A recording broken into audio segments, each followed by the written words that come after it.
sou a professora doutora Marina Pantoja e hoje aqui na nossa edição do Juris Talks com Marina Pantoja eu tenho a honra de entrevistar o doutor Tadeu Silva. Doutor Tadeu Silva é advogado especialista em direito tributário, direito internacional, além de ter uma grande trajetória na advocacia dentro de grandes corporações.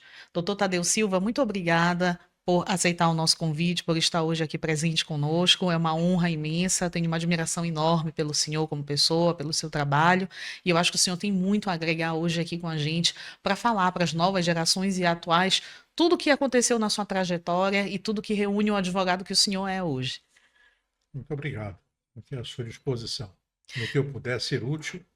Perfeito. Doutor Tadeu Silva, o senhor tem uma advocacia muito consolidada hoje aqui no estado do Pará. Tem um reconhecimento imenso, tanto na área tributária quanto na área internacional. Foi docente por 15 anos. Como que o senhor espelha hoje essa trajetória que iniciou lá atrás e que fez com que o senhor se transformasse hoje num advogado especializado em grandes corporações, em direito internacional? Como que isso começou? Como que a sua trajetória no direito começou e o senhor disse, olha, eu quero ser advogado e depois eu quero ser advogado tributarista, eu quero ser advogado internacionalista. Como começou tudo isso? Desculpem. Em verdade, eu sempre quis ser advogado. Hum, Acho que nasci advogado e me recordo quando meu pai foi um industrial aqui e tinha um escritório que ele prestava assessoria. Eu achava legal aquele ambiente dos escritórios. Eu ia muito cedo, 12, 13 anos de idade, acompanhava meu pai por aí. E o ambiente lá no escritório que dava assessoria a ele, que era o escritório Clautal, o Claudemaro Cavaleiro de Macedo Clautal, mais tarde meu professor, era um ambiente que me fascinava. Bem, cheguei na juventude, já fui fazendo vestibular para Direito, e uh, a minha primeira profissão foi tradutor de idiomas. Eu comecei a traduzir o inglês e o francês muito jovem, idiomas que dominei desde sempre, não sei como, mas fui estudando e fui fazendo. Eu fui tradutor da Sudã durante muitos anos. Traduzi ali um montão de livros e relatórios, documentos. E quando eu estava no quarto ano da faculdade, eu trabalhava lá. O professor Otávio Mendonça precisava de um estagiário que gostasse de direito tributário. E o meu professor de direito tributário tinha sido o professor João Roberto Mendes Cavaleiro de Macedo. E me apresentou para o doutor Otávio. E eu fui para lá. E quando passei para o quinto ano, eu pedi demissão da Sudã, para você ver o tanto que eu gostava da advocacia. Deixei uma carreira de funcionário público, bem estável, ganhando bem. Eu já era casado, casei muito moço. hum, E a advocacia me fascinava. E o escritório do doutor Otávio Mendonça foi o berço do meu crescimento como advogado. Aquilo ali era uma academia de advocacia. E dali eu trouxe ensinamentos que aplico até hoje. Um deles, abra o seu escritório. Eu abro o meu escritório todo dia. Já não fecho mais, já tem a minha irmã e filha que vão fechar, mas eu abri e fechava o meu escritório. Então, a disciplina, a autodisciplina que se exige de um advogado, nos moldes em que eu fui formado, eu busquei, obtive e aprendi no escritório do Otávio Mendonça. isso é maravilhoso. E ele dizia, e isso é o que eu digo, deixo para os mais jovens, não confundir direito com advocacia. O direito é só o instrumento do advogado. Um dos. O direito é ciência e que exige do cientista os estudos das pesquisas, enfim, das teorias que estão colocadas à sua disposição ou que ele mesmo as formula. Como, por exemplo, você mesmo, um doutor em direito. Sim. Mas a advocacia é arte, é talento pessoal. o exercício da advocacia exige talento pessoal, querer ser advogado, gostar de ser advogado. Vejo, aliás, escuto em alguns momentos de jovens advogados, olha, o ápice da carreira do advogado é chegar a ser desembargador do Tribunal de Justiça, o ministro, não sei de onde. Não tem nada disso. São carreiras distintas. Fui convidado, tive a oportunidade, e como diz a gíria, vi o cavalo selado passar algumas vezes na minha frente e nunca me fascinou a magistratura. A magistratura é para mim um instrumento como advogado. Eu tenho que trabalhar para que a magistratura seja cada vez melhor, tendo em vista o meu esforço como advogado. Perfeito. Mas não tenho a menor, nunca tive a menor intenção e nem talento para ser magistrado. Para ser advogado, acho que sim. Já são em 54 anos de banca de advocacia. Isso é perfeito, doutor Tadeu. Agora, eu percebo que o senhor falou sobre ter trabalhado, ter sido estagiário do doutor Otávio Mendonça e ter largado a Sudan uma carreira estável e ter sido tradutor de inglês em francês. Então, eu percebo, primeiro ponto, o senhor tem uma intelectualidade muito grande, gosta muito dessa parte acadêmica do estudo, aproveitou a oportunidade porque já tinha também sedimentado um conhecimento importante e decidiu optar pela advocacia, muito pela influência que o senhor teve também do escritório do Dr. Otávio Mendonça. Depois o senhor diz que não se deve confundir o direito com a advocacia, porque a advocacia ela exige esse talento. Esse talento o senhor descobriu no escritório do Dr. Otávio Mendonça, ou o senhor acha que o senhor refinou? Como foi que aconteceu essa descoberta desse talento? Eu procurava, lá no escritório do Otávio, copiar-lhe os bons exemplos. E percebi que, na verdade, se você não conhece o direito como instrumento da advocacia, não será um bom advogado. Então, a primeira condição é conhecer o direito e saber usá-lo como instrumento da sua arte. Perfeito. O advogado é o artífice do direito, sobretudo o artífice do direito. Constrói o direito. São das teses dos advogados no foro ou fora dele que a magistratura aperfeiçoa as suas decisões. Mas o talento inicial é do advogado, que leva para o foro o debate. E é do debate que surgem as grandes ideias. Pois bem, e o tempo foi amadurecendo. Fiquei no escritório do Otávio até 77, se não me engano, e apareceu uma oportunidade para eu fazer um estudo de aperfeiçoamento do direito tributário e fui fazer especialização na Universidade de São Paulo. E lá fiquei 2 anos estudando direito tributário. Na minha época não tinha esse negócio de mestrado, doutorado, isso é coisa nova. Porque os professores, não só de direito, mas das outras ciências também, eram buscados no ambiente da sociedade. O bom médico ia ser um bom professor, o bom advogado ia ser um bom professor de direito. Depois a universidade passou a formar o seu próprio corpo docente. E hoje nós temos um grupo extraordinário de teóricos que fazem a docência e nem sempre são advogados. Aliás, a maioria nem o é. Uhum. Não usa a advocacia como o seu Seu pilar. pilar e primeiro instrumento do seu trabalho. Pois bem, então aí as coisas foram acontecendo. Quando voltei para o Pará, em 79, tínhamos 2 ou 3 tributaristas com esse nível de estudo. E daí em diante foi. Eu não voltei para o escritório do Otávio, abri o meu próprio. Hum. E, aliás, incentivado por ele, diga-se de passagem. Fomos muito amigos até o dia que ele morreu. E lá fiz grandes amigos. E copiando aquela advocacia, me dediquei ao direito empresarial, que era, na verdade, um termo genérico que a gente usava para se dedicar à consultoria e assessoria jurídicas das empresas.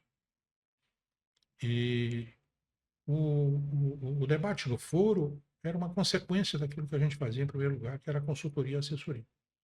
Perfeito. Né? E assim foi. Logo depois eu comecei a fazer umas cobranças, desculpe, por uma empresa aérea e em seguida fui contratado pela TABA, uma empresa regional de aviação, transportes aéreos da Bacia Amazônica.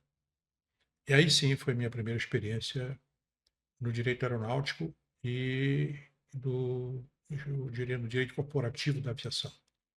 Perfeito, porque o senhor é conhecido como um grande tributarista, mas eu percebo que o senhor, na verdade, tem essa especialização no direito empresarial e no direito corporativo.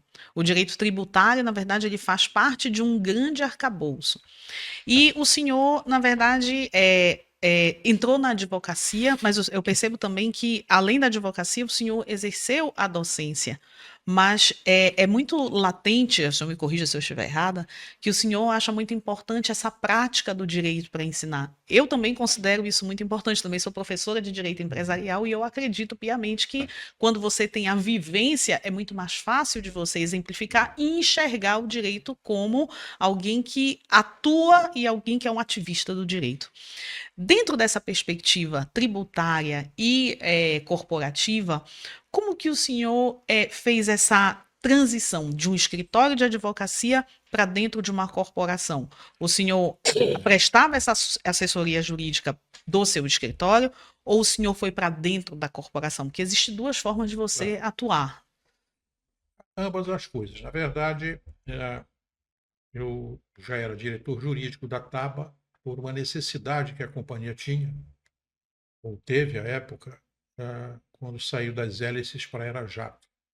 Estava importando uns aviões da Inglaterra e a coisa não deu muito certo. Aí vem a minha primeira experiência como advogado na área internacional. Tive que contratar advogados na Inglaterra para defender os interesses da companhia e acompanhar os advogados ingleses que estavam defendendo a TABA. Esses litígios internacionais, a aviação é um negócio pequeno e grande ao mesmo tempo. Pequeno, são que 10 empresas, se tanto, Sim, e grande porque movimenta bilhões de dólares. Então, eu comecei a ser observado. Esse cara tem uma experiência ali, né? Um litígio internacional, bem sucedido. A Varig me contratou para ser advogado local, mas fora do ambiente corporativo. Era só advogado como outro qualquer. sim. Aliás, o convite, tenho que fazer aqui um parêntese, não foi bem a Varig, a empresa que me convidou foi meu ilustre professor e amigo, e a quem eu sucedi na Academia Parense de Letras Jurídicas, o doutor, daqui a pouco eu vou lembrar o nome dele. Então, ele era um advogado aqui da Varig, estava se aposentando, e me convidou para substituí-lo. E eu fui substituído. E com a Constituição nova de 88, as companhias, aí vem o liame do tributário com o corporativo. As empresas aéreas brasileiras não tinham o hábito de pagar tributos, porque não eram isentos ou imunes. Não pagavam imposto nenhum. Mas com a Constituição de 88, essas isenções e até hipóteses de não incidência foram excluídas. E eles não tinham o hábito, não tinham o ambiente interno, não tinham estrutura para pagar tributos. E fizeram uma estrutura. E eu fui convidado para participar dessa estrutura. Chamava-se Núcleo Tributário do Grupo Varig. E ali o diretor jurídico da época, já enfrentamos um primeiro litígio, que era a incidência ou não do ICMS, Imposto Novo, na atividade. E acabei conduzindo aquilo dentro da Varig. O diretor, meu grande amigo, acabou saindo da Varig para ser desembargador do Tribunal de Justiça de São Paulo e me convidou para concluir o seu mandato. O mandato era, acho, 3 ou 4, não me lembro bem. Concluí o mandato dele e depois fui eleito sucessivamente por 12 anos consecutivos como diretor jurídico da Varig. E ali fiquei. E nesse ambiente, o tributário passa a ser talvez o mais importante, afora os contratos de aviação, que é um capítulo à parte. Mas por quê? Porque As empresas do transporte aéreo, elas são multifacetadas nas suas obrigações e é muito fácil agruparem dificuldades de pagamento enfim, são contingências, eu chamo contingências passivas tributárias e que impactam de forma muito violenta no seu resultado. Sim. O diretor jurídico na área corporativa tem, além das suas obrigações naturais, o maior os trabalhos que tem a desenvolver ali é a coordenação desse passivo contingente. Se você não tiver conhecimento da banca da advocacia para coordenar e reduzir essa contingência passiva, você acaba se perdendo. Sim. Então, o trabalho maior é a redução dos passivos, onde o passivo tributário é o mais importante, trabalhista, comercial, etc. Mas o tributário é o passivo contingente mais importante de uma companhia aérea. Doutor Tadeu, E isso te obriga a viver no dia a dia do direito tributário, senão não faz nada. lógico. Doutor Tadeu, e hoje um termo que é considerado recente, mas não é recente, na verdade ele tem sido utilizado muito mais recentemente, é o compliance empresarial. Ou seja, aquele cuidado que você tem de forma preventiva com todas as questões jurídicas da empresa. Quando o senhor fala dessa montagem tributária e desse arcabouço tributário, se percebe muito que, quando o senhor fala dessa contingência, a gente identifica o compliance empresarial, ou seja, você já está preparando a empresa para possíveis litígios, possíveis demandas tributárias e você consegue gerenciar aquelas demandas. Como que o senhor enxerga esse compliance empresarial e esse contingente do tributário com outras áreas? Porque o senhor disse, por exemplo, que trabalhou também muito com contingente trabalhista. Então, você percebe que o tributário, na verdade, acaba chamando outras áreas do direito e você acaba tendendo a se Veja bem, especializar de uma forma. veja bem o que acontece. Essas áreas não são estanques do ponto de vista corporativo. Hum. Se você pega um balanço de uma empresa grande, o especialista, para saber como anda a empresa, a primeira coisa que vai é na linha das contingências. O que são contingências? São valores que são separados para dizer para os interessados: temos uma dificuldade trabalhista ou tributária ou comercial ou o que for, que vale tantos milhões de dólares. Se perdermos, temos que pagar. Se ganharmos, só desaparece, não aumenta o seu lucro, Lucro. mas pode aumentar o prejuízo. Perfeito. Então é contingência porque fica ali no balanço, sobretudo nas SA de capital aberto. Sim. Fica ali alocado no balanço, ponderando de forma muito negativa no resultado da empresa. Ok. Então, o olhar do advogado de corporação, coordenador, sobretudo corporativo, é tomar cuidado com aquela rubrica de contingência. Contingência é ganha ou perde. Por que o tributário é mais importante? Por causa do volume. O volume da contingência tributária na aviação, por exemplo, é muito grande. Então, aí o trabalho é a gente reduzir aquela contingência. E reduz de que maneira? Conhecendo na base e evitando os litígios.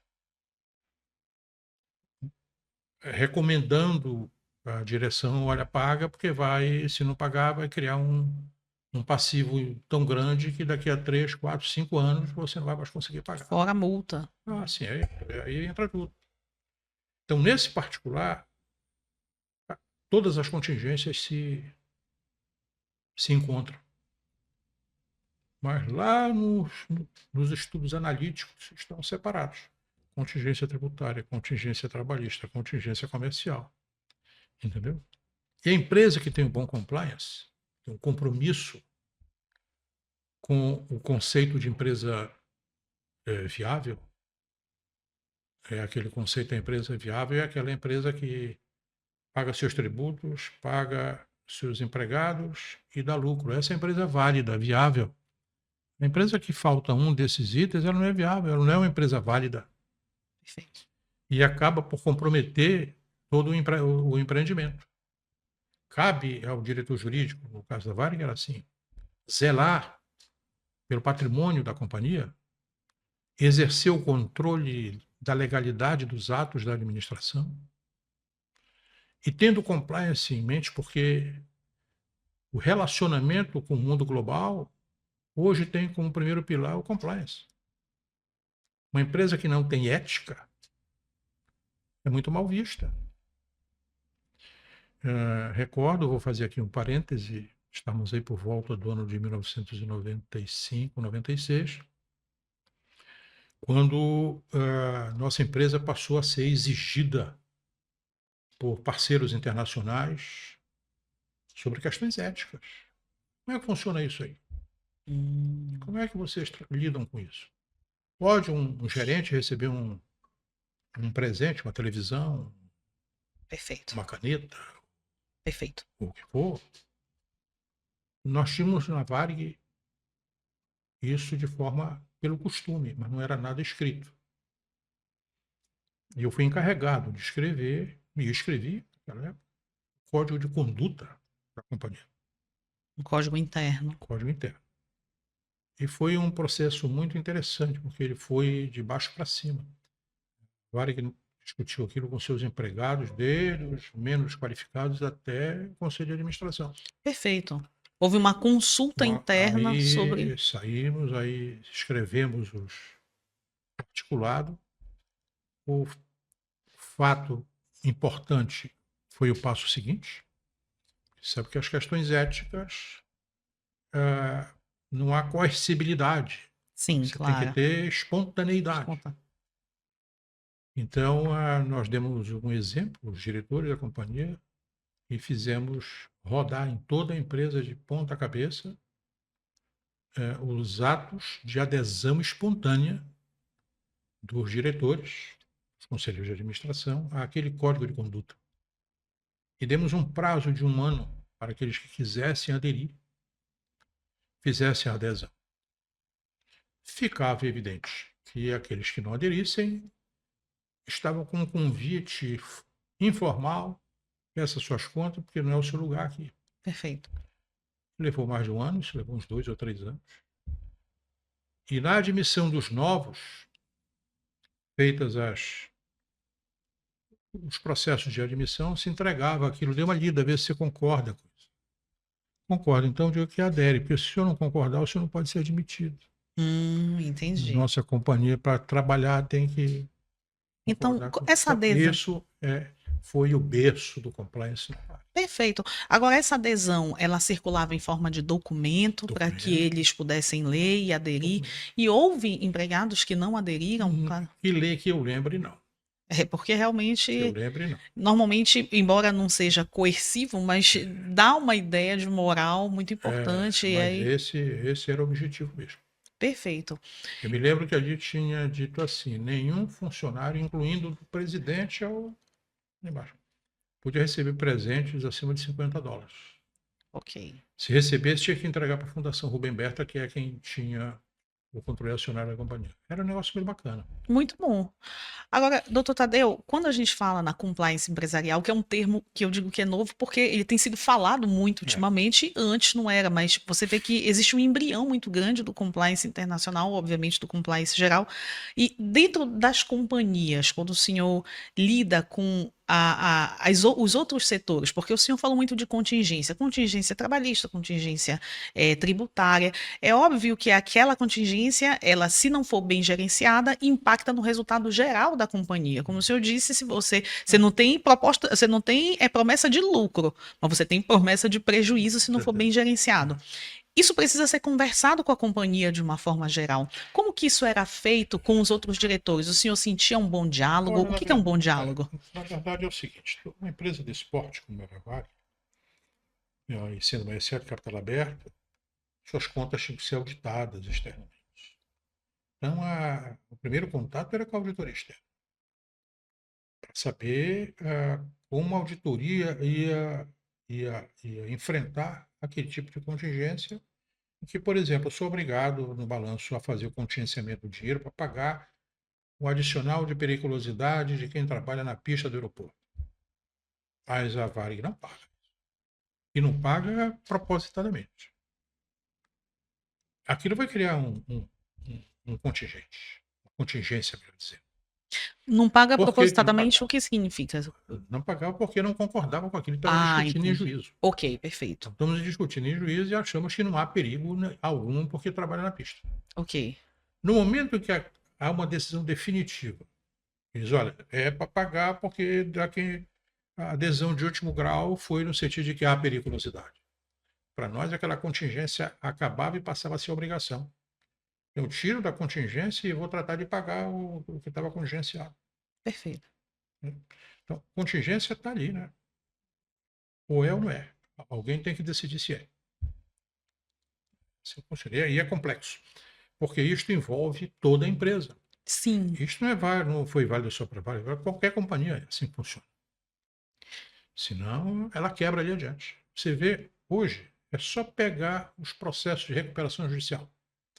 Eu tenho tido o cuidado, aliás, a curiosidade, melhor dizendo, de pegar balanços de empresas que fizeram recuperação judicial. Algumas minhas clientes aqui também fizeram. Você pode ir lá no balanço que a origem está na contingência passiva. Hum. Uma contingência que acabou trazendo prejuízo. Acabou trazendo uma obrigação descumprida. Perfeito. E na obrigação descumprida, falta dinheiro para pagar e o resultado é isso. A operação é insuficiente para cumprir. Por isso que é importante o acompanhamento do contingenciamento passivo. Agora, esse acompanhamento, ele precisa ser É feito com profissional. outros diretores, porque justamente Não, a empresa, não é bem diretor, é o grupo intermediário. um grupo intermediário, e justo, quando o senhor diz que essa contingência, e vamos falar um linguajar um pouco popular, ela acabou estourando e você precisa pagar aquele contingente. O que o senhor observa nas empresas que pedem recuperação judicial por esse motivo? O senhor acha que, de uma forma geral, o compliance não foi, o dever de casa não foi feito? Eu Ou, acho que a questão do compliance aí é muito subjetivo. Muitas vezes a empresa não paga porque a operação é, é ruim, a operação não dá lucro. E o cara quer confunde o lucro com tributo. Ele deixa de pagar tributo para ficar com lucro. E não tem lucro nenhum. Na verdade, porque ele se apropriou daquilo que era do Estado. perfeito. Mas aquela contingência passiva está ali. Escriturada ou não. Aliás, a maioria não está escriturada. Só quem escritura são as empresas que estão obrigadas a escriturar. Sim, A maioria está escondido isso. Tanto que hoje, quando sou chamado, e tem sido frequente, a analisar certos balanços de algumas empresas, até de bancos maiores, o meu foco é imediato logo nisso. Bom, aí quando começa a falhar a informação, a gente já sabe que tem bicho escondido por ali.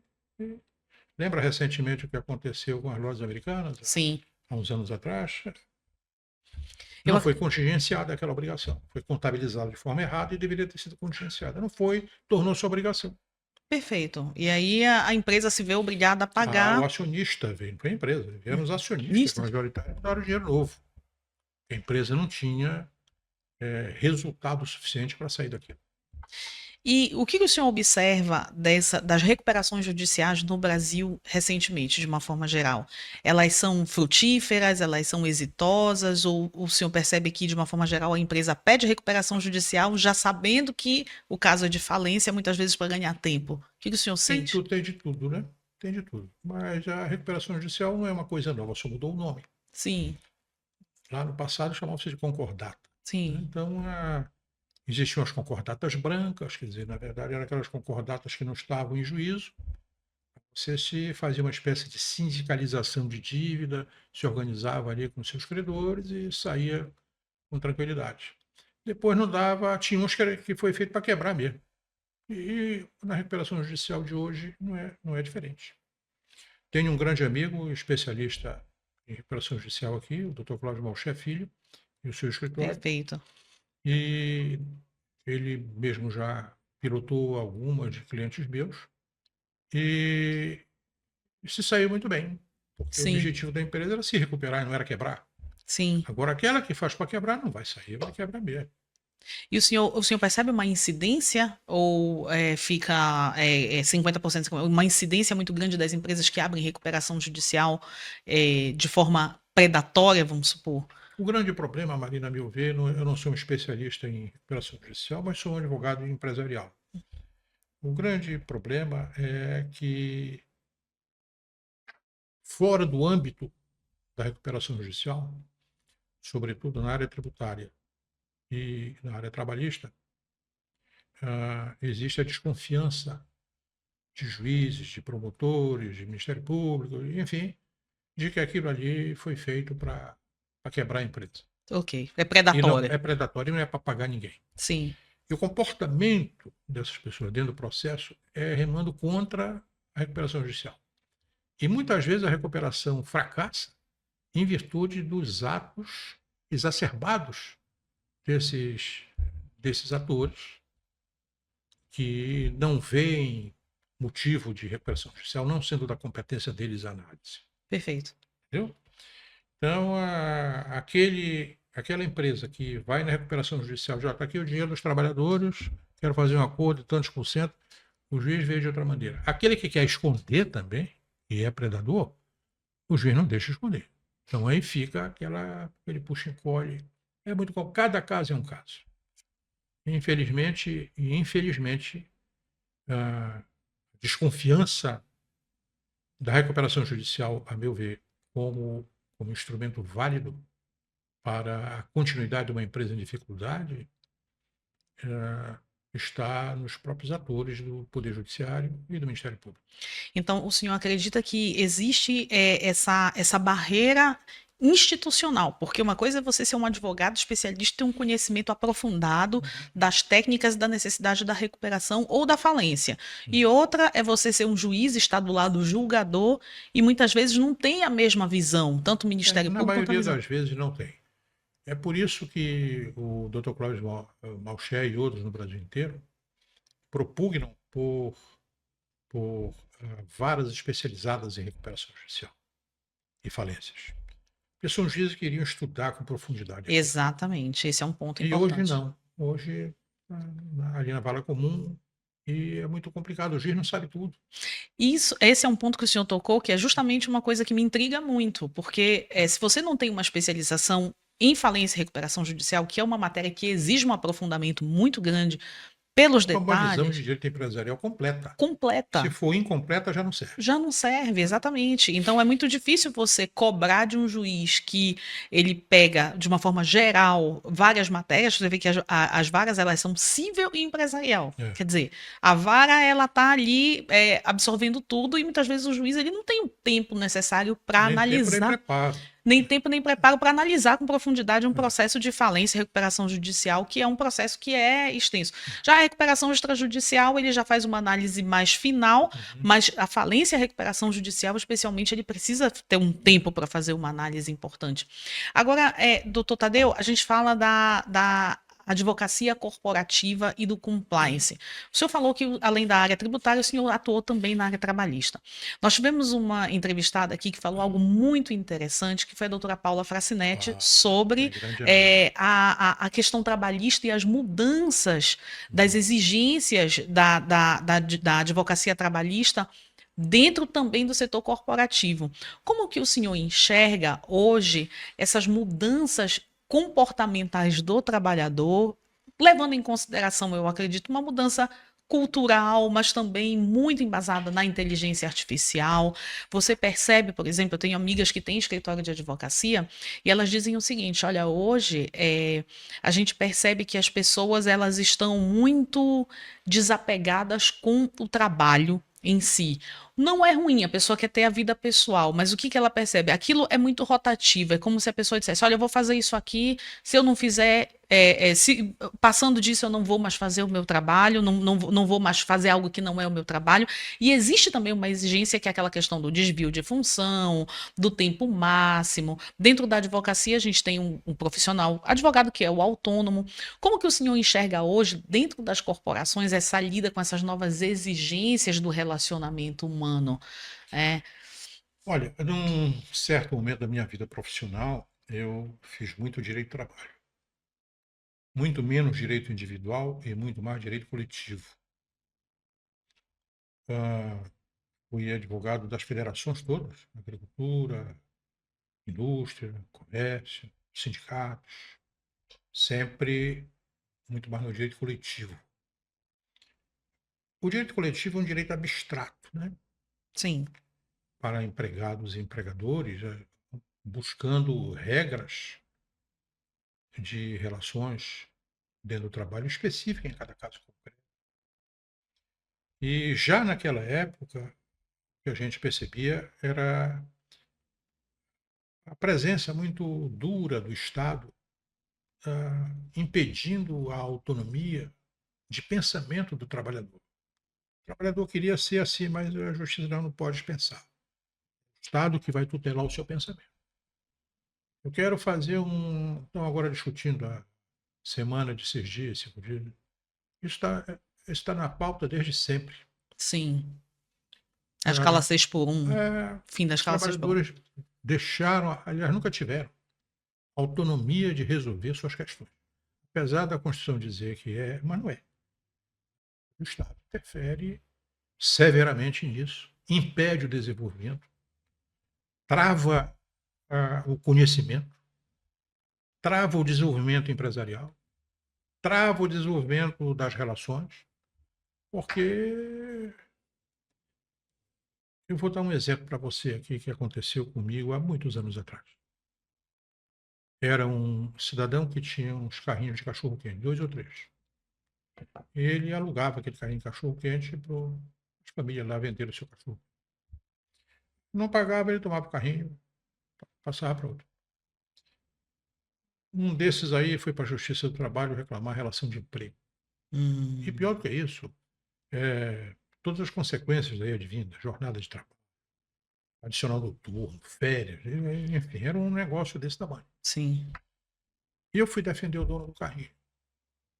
E eu lembro que eu disse ao juiz, saudosíssimo, doutor Ari Brandão, que era o juiz de trabalho lá na quinta, acho que na quinta. Eles estão aqui, os dois discutindo a sua própria desgraça. Porque um teve a cabeça de ter um empreendimento que só ia crescer com o trabalho do outro. E os dois iam crescer juntos. De repente não deu certo o trabalho, aí esse aqui, não deu, então eu vou ali do outro lado da praça reclamar uma relação de emprego e acabar o teu negócio. Sim. Então, na verdade, ali nós não tínhamos empregado e empregador, que na verdade nós tínhamos eram os dois partícipes da sua própria desgraça. Então é assim que eu vejo hoje mutatis mutandis, continua igual. Eu acho que o excesso de participação do Estado nessa relação prejudica todo mundo. Doutor Tadeu, o senhor está tocando num ponto muito importante que está muito em voga, que é justamente essa liberdade econômica e a participação do Estado. Nós temos um Estado, um pensamento, a Constituição e um próprio Estado atual, que ele desmilitar em favor do trabalhador, mas muitas vezes as soluções elas são mais para tirar aquele trabalhador da frente de trabalho, da iniciativa. Como que o senhor vê isso hoje como um travamento para o empresário? Porque esse exemplo aí do carrinho de cachorro-quente é um exemplo perfeito de alguém que quer fazer um negócio e alguém que recorre depois ao Estado porque não deu certo aquela relação que inicialmente é uma relação, né, de negócios. Como é que o senhor enxerga hoje esse perigo Para a iniciativa empresarial, para livre concorrência, como é que o senhor enxerga essa garantia? Porque hoje já se discute até a substituição do trabalhador CLT por robôs, assim que possível. Nos Estados Unidos isso é uma coisa que está muito latente. E eu acredito que uma das grandes preocupações é justamente essa. O senhor enxerga um cenário um pouco catastrófico para o lado do trabalhador? Maria, isso vai acabar funilando e se chegar nas velhas e antigas discussões ideológicas da função do trabalho nas relações econômicas. Mas eu espero que um dia pensem como empresário. Não existe dinheiro público, a gente sabe disso. Sim, O dinheiro se torna público porque o empresário permitiu que os concordo. tributos fossem arrecadados. Concordo. Isso é uma coisa que eu sempre falo em Não sala de existe aula. dinheiro público. O Não dinheiro existe. público é aquele que sai do meu bolso. Isso, e que está sendo partilhado. Está sendo partilhado. Mas veja só. Então, se o Estado deixasse, permitisse, com regras balizadoras, é verdade, mas sem castrar o direito de pensar, o direito de ser autônomo na sua vontade do trabalhador, estaríamos muito melhor. Tem um exemplo que todo mundo que viaja vê isso. É fácil. Em todo lugar do mundo não tem mais o frentista para botar gasolina no carro. Sim. Você vai, põe teu cartão ou dinheiro, tira, paga, vai. No Brasil é proibido. No Brasil não se pode fazer isso. E qual a justificativa? Para não tirar o emprego do frentista. Então o cara está condenado a ser frentista o resto da vida. Ele vai ser condenado a ser frentista. Aí você vê tudo ali. Desde atos de corrupção, bandido, etc, etc, etc. Mas não é a proteção do trabalho. O cara vai continuar trabalhando em outro lugar, em outra coisa. Sim, Ou quem sabe ali mesmo, mas de outra maneira. isso é verdade. Essa visão da rotatividade da função, ela é necessária e realmente. Você lembra quando a fotografia era revelada? Sim, Não houve proibição de tirar o filme, o papel fotográfico. concordo. Não acabaram o trabalho dos fotógrafos, dos reveladores. É outra coisa. Aqui o nosso anfitrião. Concordo, perfeitamente. Mas nas coisas mais próximas, eu diria até mais eleitoreiras, Sim, né? Não pode automatizar as bombas de gasolina, porque vai tirar o trabalho dos frentistas. Ué, eu concordo. Eu estou entendendo esse é só um perfeitamente. exemplo e tem tantos outros. Tem tantos outros. Exato. Então, eu acho que, na verdade, tem muito Estado, e onde tem muito Estado, tem muito problema. Tire o Estado, os problemas vão diminuir.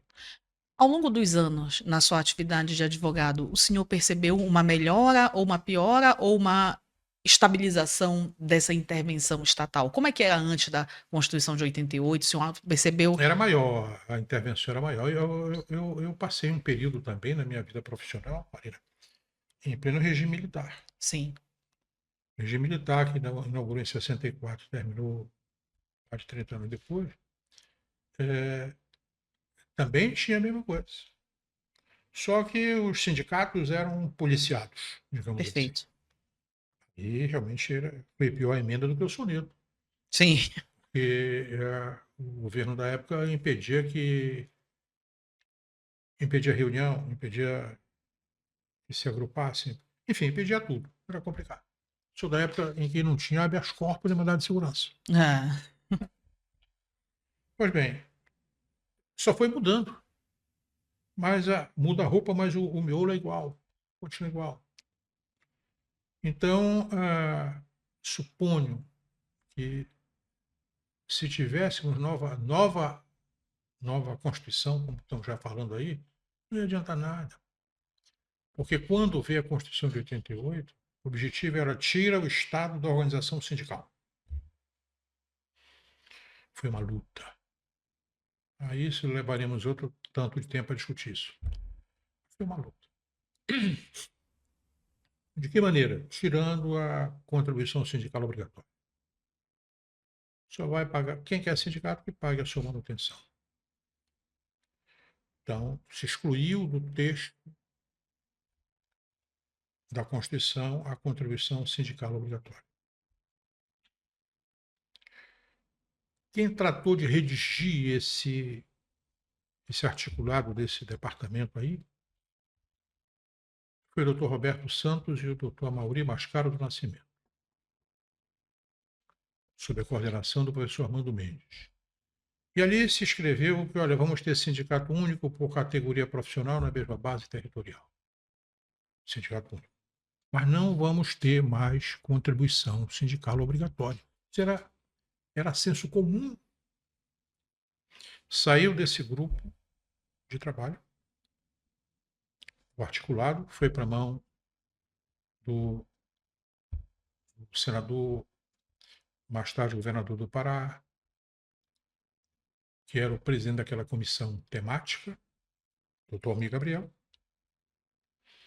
que pertencia ao MDB.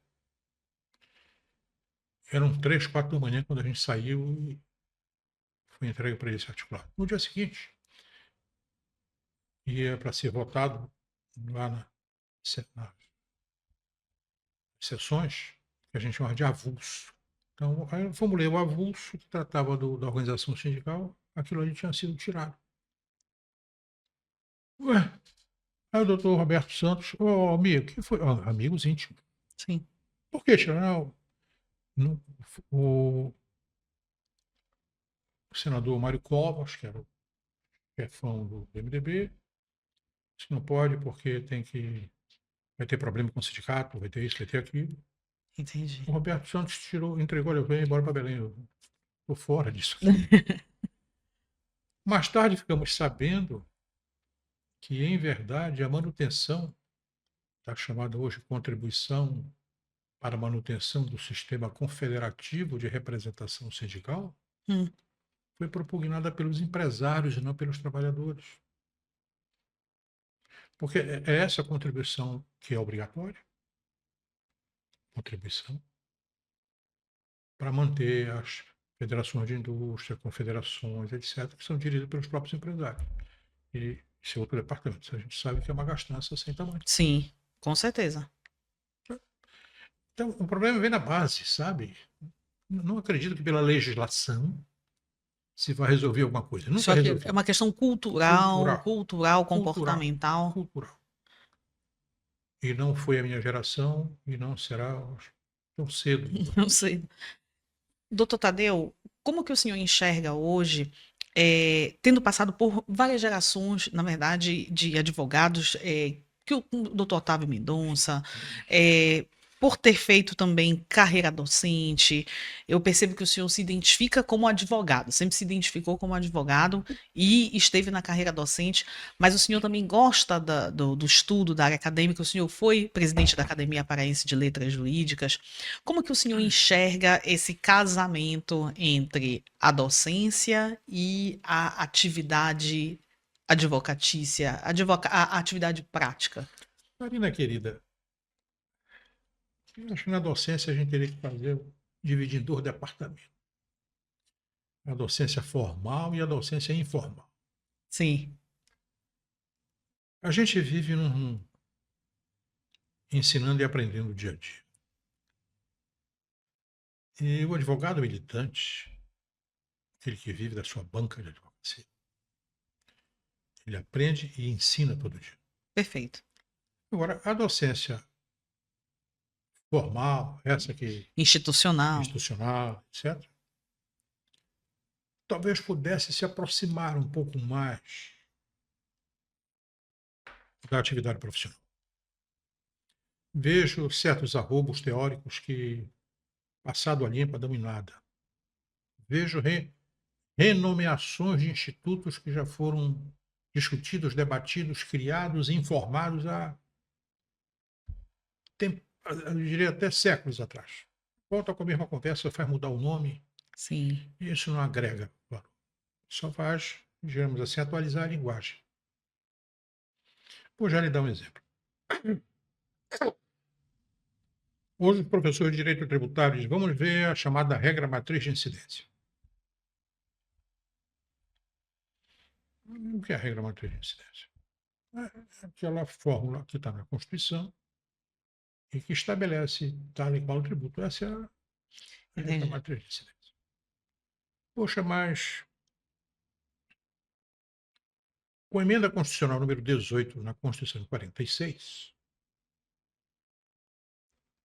da lavra do eminentíssimo professor Leomar Balheiro, em cujo livro eu estudei, os livros em que eu estudei, ele disse: olha, a Constituição estabelece aqui e acolá, só não está sistematizado, mas ele estabelece aqui e acolá o que ele chamou de as limitações constitucionais ao poder de tributar,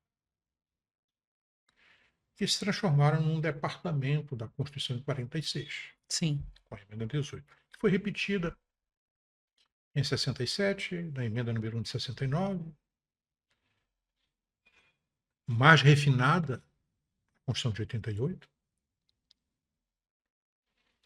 e agora um pouco deteriorada com o que estão chamando aí de reforma tributária, que de reforma não tem nada. Sim. Existe, na verdade, uma mudança nos tributos em espécie. Ok. A reforma tributária é muito mais do que isso. E deixa os docentes meio malucos. O que é que eu vou dizer para os alunos? Olha, dá uma olhada no que dizia o professor Ademar Balheiro lá, no curso de Direito Tributário, de 1954, 55. O que dizia Rubens Gomes de Souza quando escreveu o anteprojeto do Código Tributário Nacional, o que é isenção, o que é imunidade, o que é decadência tributária, o que é prescrição, como ocorre um e outro. Aí você pega teses de doutores em direito repetindo o que já estava lá, Que já só tá fez bom. mudar. Então, eu acho que nesse particular, talvez a docência pudesse ficar um pouco mais próximo no nosso negócio Sim.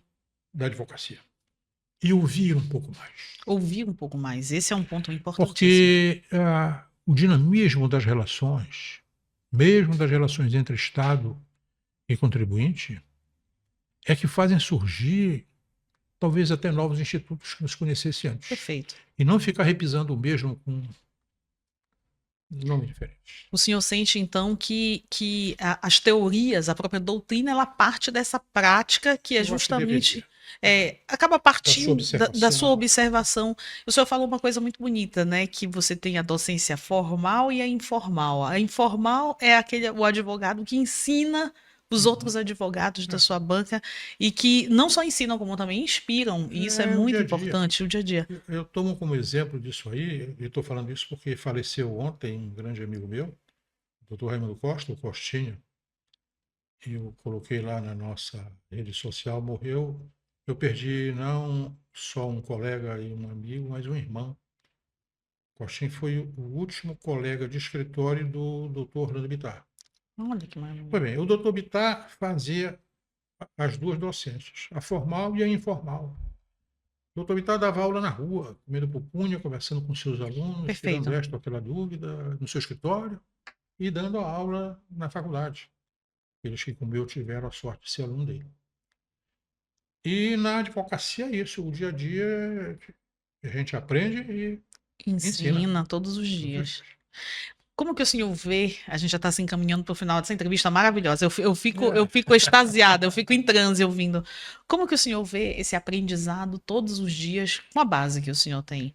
Esse aprendizado, na verdade, é o que faz a gente levantar todos os dias. O que o senhor sentiu recentemente, que o senhor aprendeu e que disse, olha, isso aqui foi uma coisa que eu aprendi recentemente, que eu gostei na minha advocacia, Marina, eu achava melhor responder o inverso. O que é que eu aprendi agora que não deveria ter aprendido? que foi? Essa reviravolta que há no Poder Judiciário a partir da sua cúpula. Sim. E se eu fosse professor de Direito Constitucional, eu talvez estivesse em gravíssimas dificuldades de dizer para meus alunos: e isso aí? O que é isso? De onde saiu essa base jurídica? Eu sempre achei, minha querida amiga, que todo Estado que tem o poder do Estado racionalizado, desde a época dos primórdios da racionalização do poder e até os dias de hoje, deriva da crença na sua Constituição. Seja ela escrita ou não escrita, mas deriva da confiança Da segurança súdito jurídica. que o povo tem na sua Constituição. Quando eu vejo nos jornais a desconfiança, mais do que isso, a não crença naqueles que fazem instituições tão sérias como o Supremo Tribunal Federal, por tudo isso que a gente vê por aí, eu não gostaria de ter tido a oportunidade de aprender, porque eu estou desaprendendo o que aprendi antes. Dá uma insegurança muito É uma grande. insegurança total. Hoje eu estive conversando com um amigo no café, estava debatendo a recente decisão do ministro Alexandre de Moraes, que suspendeu a vigência de uma lei até que o próprio Supremo decida sobre a sua constitucionalidade, etc, etc. E ele dizia, pô, mas ele como juiz da execução penal, ele não deveria decidir esse assunto. É bem assim, porque o regimento interno do Supremo diz que nos processos originários do Supremo, criminais, a execução se dá pelo presidente do Supremo por quem ele delegar. E nesse caso, o Congresso delegou-se para o próprio relator.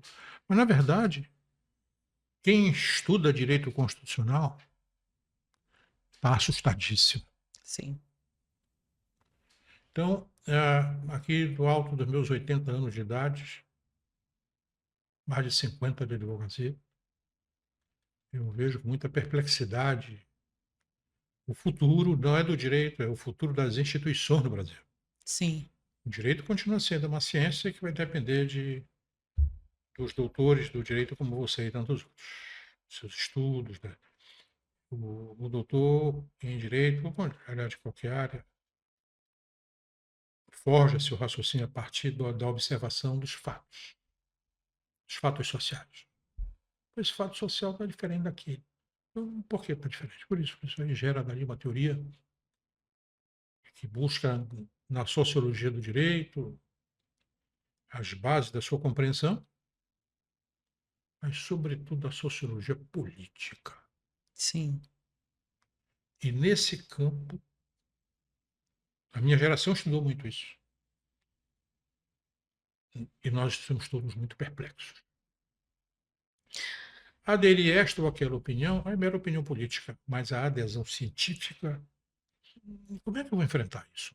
Como é que você vai explicar isso?